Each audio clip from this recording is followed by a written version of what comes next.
A Nightmare on Elm Lane. Elm Lane was quiet, the kind of street where nothing was supposed to happen, but something old and angry had returned. In one house lived Mummy with her 3 boys, Reggie, Leo and Percy. Across the street lived Gramps, Pops and Grandma, who had been on Elm Lane since long before the children were born. The nightmares didn't start with the kids. They started with the adults. Gramps was the first to wake screaming. He dreamt of a burnt man in a dirty hat, metal blades scraping across pipes in a boiler room. While Gramps jolted awake, his chest was scratched, deep enough to bleed. "It was just a dream," Pop said, though his voice shook. That night, Pops had the same dream. A man laughing, a clawed glove, fire licking through the walls. The next morning, Pops was found dead in his bed, his face frozen in terror, as if he'd been attacked by something no one else could see. The boys overheard whispers, police, doctors, no answers. Mummy knew the truth. Years ago, the children of Elm Lane were being hurt. The adults had hunted the man responsible, Freddy Krueger. They cornered him and they burnt him alive and swore never to speak of it again. They thought he was gone. They were wrong. Freddy had come back, but this time he wasn't after their children. He was after them.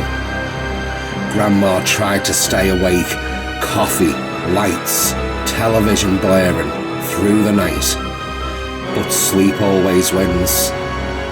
She finally drifted off and Freddy came for in a dream, twisted into her own house and hallway stretching too long, the doors melting away. By morning, Grandma was gone. Reggie, Leo and Percy realised something terrifying. Freddy only attacked adults who knew what they'd done. The boys were safe, for now.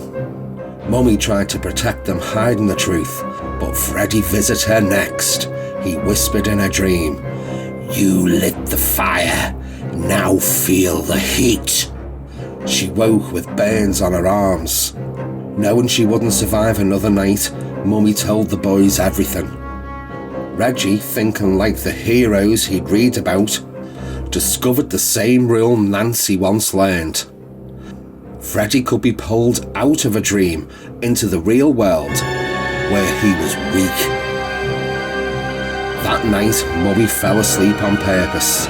Freddy appeared grinning, but she grabbed him. Suddenly, they were both awake. The boys sprang into action using traps their elders once used. Fire, locks, barriers. Freddy burnt again, screaming as he collapsed. They thought it was over, and morning came. Sunlight filled Elm Lane and the boys stepped outside, exhausted but alive. A bright car pulled up to take them to school. They climbed in. As the doors locked on their own, the roof rippled into red and green stripes. Freddy's laughter echoed, not hungry this time but satisfied, because revenge was complete. The children were spared, the adults were gone, and on Elm Lane, the past had finally been paid for.